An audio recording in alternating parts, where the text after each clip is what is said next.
avec beaucoup d'émotion d'abord vous dire bonjour. Vous dire qu'évidemment je suis un tout petit peu contrarié qu'il n'y ait pas plus de monde.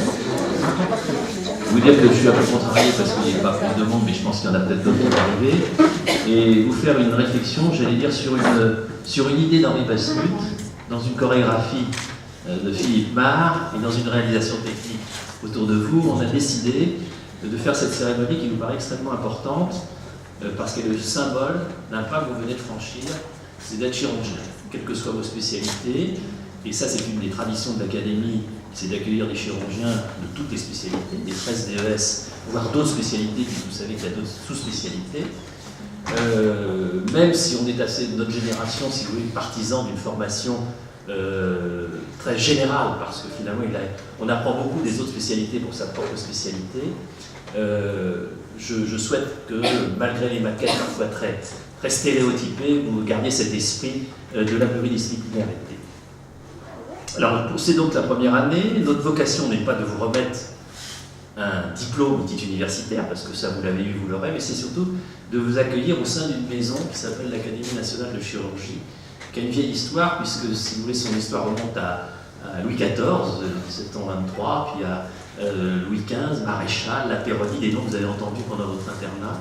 La Révolution française a fait disparaître l'Académie royale, enfin la Société royale de chirurgie, en 1793, et elle est renée de ses centres en 1935 pour devenir finalement maintenant l'Académie nationale de chirurgie. Alors sa vocation, c'est effectivement de réunir toutes les disciplines chirurgicales, et quels que soient les modes d'exercice, que ce soit libéral, universitaire, hospitalo-universitaire ou hospitalier. C'est son rôle essentiel, et c'est dans ce sens-là qu'on voulait symboliquement vous accueillir au sein de ces communautés, parce que, et généralement tous les gens qui font un métier qu'ils aiment disent que c'est le plus beau métier du monde. Moi je ferai une remarque sur le métier de chirurgien en disant, je crois qu'il y a trois choses qui sont absolument intéressantes dans ce métier. Alors tout d'un coup j'ai une espèce d'émotion et j'ai mis trois notes qui vont m'aider à vous dire ces trois choses qui me paraissent très importantes. La première qui me paraît extrêmement importante, c'est la relation, même si la chirurgie change, j'allais dire, entre la tête et les jambes. C'est le geste chirurgical, quel qu'il soit, et finalement l'émanation de la pensée, ça me paraît, il y a peu de métiers où on peut faire coordonner son cerveau avec ses mains, autant qu'avec la chirurgie, même si maintenant on a des outils, etc. Et c'est peut-être pas un hasard s'il y a autant de gens chirurgiens qui font de la montagne, du bateau, parce que c'est exactement la même chose, c'est-à-dire que lorsque vous faites de la mer, vous êtes à la fois obligé de prévoir, d'anticiper vos gestes, et il y a une coordination entre votre pensée et l'élaboration de votre stratégie. Et même si votre stratégie va être élaborée avant l'intervention, cette relation entre les mains et le geste, entre la tête et le geste, elle me paraît très importante, même s'il y a des techniques, au contraire, de plus en plus de simulation. Donc je vous encourage, même maintenant vous êtes interne, vous êtes peut-être appris par simulation, à continuer cet entraînement manuel de la même façon que les pianistes font des gammes tous les jours. Je crois que même si la chirurgie a changé, c'est important. Ça, c'est une chose pour laquelle j'aime beaucoup ce métier. La deuxième chose que j'ai retenue par rapport aux médecins, ils n'aiment pas quand on leur dit ça, c'est qu'on est obligé de prendre des décisions binaires.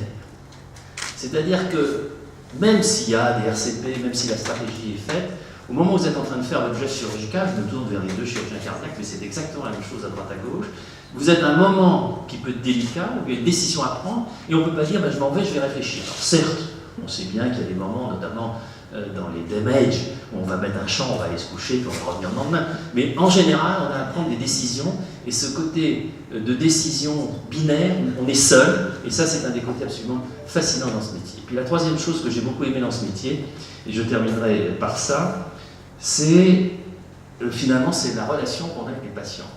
Quelle que soit la chirurgie que vous faites, votre rôle de soignant est un rôle extrêmement important.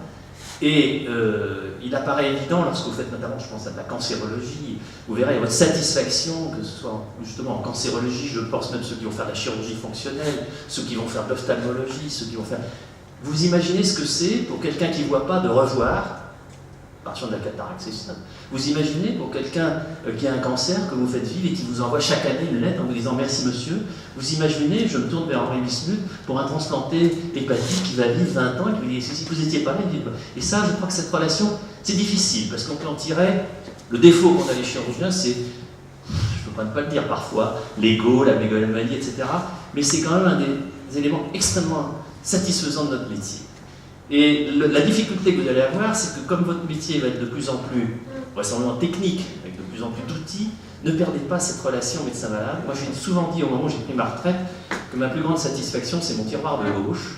Et bien, mon tiroir de gauche, à la fin de ma carrière, c'était 4 boîtes à chaussures qui étaient pleines uniquement de lettres de patients. Mais n'importe c'est rien. Merci monsieur, il fait beau, mes enfants vont bien, je remarche, voilà, moi c'est pas je remarche grâce à vous, parce que je fais pas d'orthopédie, mais des petites choses. Moi je faisais beaucoup de traitements d'incontinence d'urine, vous devez savoir, les cartons, je ne fuis plus, merci monsieur, je peux refaire mes courses. C'est simple, c'est idiot, mais c'est des grandes satisfactions.